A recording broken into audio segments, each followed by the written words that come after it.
Why is there not a pizza vehicle custom built to deliver pizza? Well, now there is, right? Yes, that is a custom built Domino's delivery vehicle, the DXP. There are 100 of them. This is not a PR gimmick. There are 100 of them on the road in the United States. And yes, if you're curious, in the back, that is a pizza oven. Right? Custom built vehicle for a thing. So we're going to end with a quote. This is actually from a JP Morgan analyst, which just love this quote, so we had to put it in here. Right? We have found ourselves describing the new Domino's as a technology company, disguised as a marketing company, disguised as a pizza company. In recent years of dominant outperformance probably bears that comment as true. Thank you.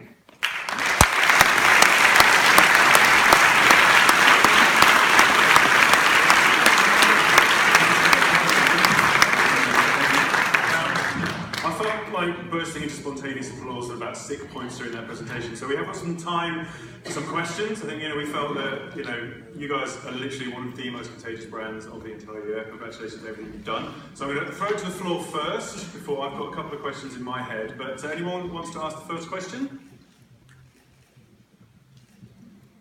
Don't be shy. So easy. There we go. So lay down. Thank you. Thank you for sharing that example, really fascinating. What made me think most is why does that not happen with Domino's here in the UK? So why is that a different approach to what you've done in the US and what you've done in the UK? And by the way, I have to tell you, I was working on Pizza Hut for a long time, so I've lived here. Yeah, actually, I'll be completely fair. Our partners in the UK are doing just as interesting things. Stand by. They've gotten the message. They are doing the same thing. There is just as much interesting innovation coming out of the UK as there is out of the US, as there is, to be honest, out of Australia. Right? This way of thinking has, and I'll use the word infected, right? Has infected literally the entire Domino's organization, and you are going to see Domino's around the world starting to adopt this kind of mentality. So it's definitely coming. Okay. Yeah, maybe you could just yell from there, Walter. Just throw it up. Health and safety, mate. Thank you for that. That was really impressive and really inspiring.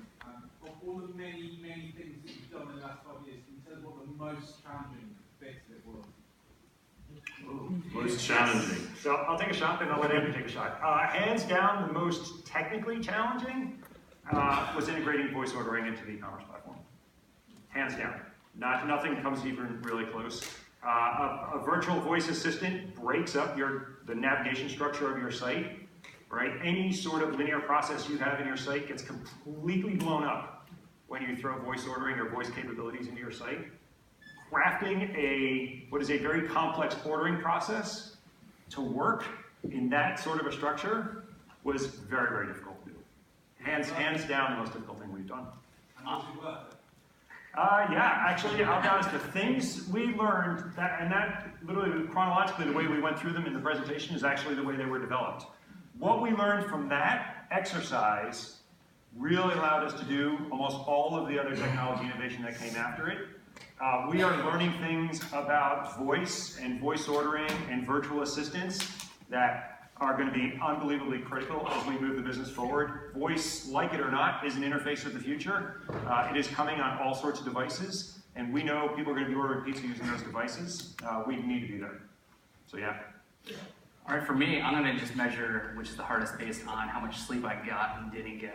To be honest, for me, it's pizza turnaround. The very first thing, getting an organization to admit they suck was very stressful, a lot of late nights, and even getting that first launch spot out was incredibly difficult. The next one for me, I'll just do two, but another one from a long process standpoint too was Domino's Live, the camera thing was, that took a lot because it's something we've had in the hopper for so long, and just trying to find the right moment to talk about it, and then also really getting people on their organization to be comfortable with some of the camera angles and what we're showing exactly. And more importantly, the operations at a store. When you have cameras in a store, you kind of have to train some of the employees a little bit to step up their game because, Big Brother corporate is watching.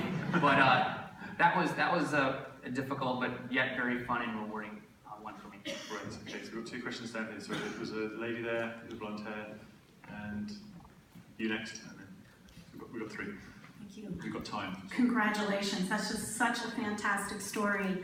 Can you talk a little bit about customer testing?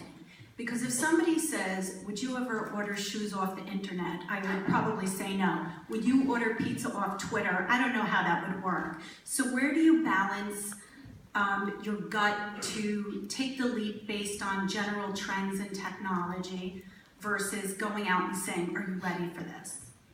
Yeah, great question. Great question, both from how do you get the organization to actually do some of those things, and then how do you actually test it to make sure it's going to work. There's probably three criteria when we look at those types of projects, right? Does it have the ability to be basically a good PR story, right? Is it culturally relevant? Is it something that is happening we need to be? That's probably one. Is it one that actually has the ability to create an ordering platform for us? Is there a future beyond just a good PR story, right? And then can it drive sales? Right? Is there part of it? And when you look at emoji ordering as basically the anywhere platform in general, it made sense in that context, right? It honestly, as fun as it is to talk about emoji ordering, it simplifies the ordering process down to basically 2 clicks. That's it. It's you send a pizza emoji and you send a confirmation. There is no easier way to order, no matter how complex your order is, right? It could be 20 pizzas, all custom built. You can do it in 2 clicks, right? So from a consumer standpoint, again, brand in progress and brand convenience, it is way more convenient than almost any other ordering platform we have, right? And then it's just a great brand story as far as reaching the millennials, right? That was just so timely and so perfectly right on that we had to do it. So it was one of those perfect storm things that when we did it, it literally was no question. Right here, and then there's a lady there next to me. We seem to have a really strong relationship, and I just wondered how instrumental has that been in getting everything approved and trusting each other and stuff? Well, yeah, a relationship is it is actually like a relationship. Terrible at times. Pain in the ass. Well, again, we actually were talking about this a lot over this trip. Is that the turnover in the team that's been on Dominos, both agency side and client side, have pretty much been the same for I'm almost in this again 7 years almost. So it's been the same amount of people. So I think what you start doing with that amount of time, and you start to, again, like relationship, you build trust, and yes, you have some fights, and then some things go right, some go well. But I think it's just having that time to really work together, and of course have some successes here and there. But the one thing that, for an agency to say might be weird, but anyone here not an agency, is you do have to think of the greater good of client agency relationship sometimes versus just the creative. I think for us, again, Domino's might have not won all the awards in the last 7 years. We've won a little bit here. Obviously this year we did really well, but for us that wasn't really what we were going for. We were going for trying to help change their business, the full turnaround, if you will. So yeah, just building that kind of relationship. I'm all about relationships. I'm getting married soon, so maybe my I think there's so much IP tied up in you two, you're not allowed to travel on the same plane, isn't it? Yeah, exactly. Actually, to be fair, while it's the 2 of us up here, there is actually a third group, which is incredibly important, and that's our technical partners. And within the organization, the 3 groups actually work like we are literally tied at the hip. It was probably absolutely critical 5 years ago. It was probably just really, really important 3 years ago. And now I think the organization has got enough of the structure down that, the fundamental core group could probably now begin to move on and we would still be able to maintain it. But yeah, I literally think it's taken 5 years to reach that level of trust and process and put that in place between those 3 teams that now it is self-sustaining. And just want to add to that too is that, when we do client presentations, here's our campaign, some awesome ideas, whatever. It literally is Dennis, it's the marketing CMO, it's the both all those teams and the tech department over at Dominos that are in the room too. So we're all having conversations, and things do evolve from there too. But again, it's just like any relationship, you have to be able to talk things through and figure out the best way to attack something. Okay, so you've been very, very patient, so you get to. Okay, well, okay.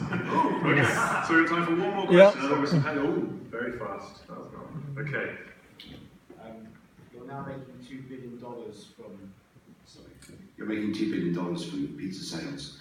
I wondered what's to stop you start branching out and selling your e-commerce expertise to other companies? And would you see that as a potential for you? I guess yes, it would always be a potential. Do I see that as something in our near future? Probably not.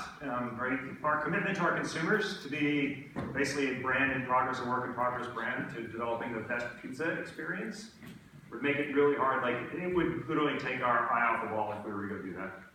And there's still, the pizza category in the US is still incredibly fragmented. It's actually astounding. 1 out of every 4 pizzas in the US is delivered by Dominos, but only 1 out of every 8 pizzas is actually a Domino's pizza eaten in the United States. There is a huge opportunity still just within pizza, and we are pretty determined to stick right there for now. So. And on a kind of operational level, like, how hard has it been for people like who are traditional marketers who think in like marketing mindset to suddenly be expected to be technologists or logistics expertise? So how's it happened on an HR level? Have you got new job titles or new kind of hiring regimes? Like, how's it manifested? There's no marketing in my background at all, so I'm an engineer by trade. No, we've done a lot of training. It's one of the hardest things. Is actually there's a magical place between marketing and technology, and finding people who live in that space is actually the key. And when you find them, we really work to keep them. Yeah, because I guess it's the same thing for you guys from a creative point of view, that you talked about you're in a geek, but now the role of a creative director surely is kind of almost like 50% technologist. Well, I mean, lucky for me, like, I didn't go to traditional art school. I actually had UX and design as a background, and so for me, it just seemed logical to go kind of in that way, but I lucked out kind of. But I was going to say, it sounds like you could hire some people here, Dennis. I mean, people, marketing, tech, Dennis is accepting. Excellent. Well, on that note, in terms of time, I just want to thank you so much for coming all this way to share your wisdom, your insights, and so on space. So we appreciate it. Thank you.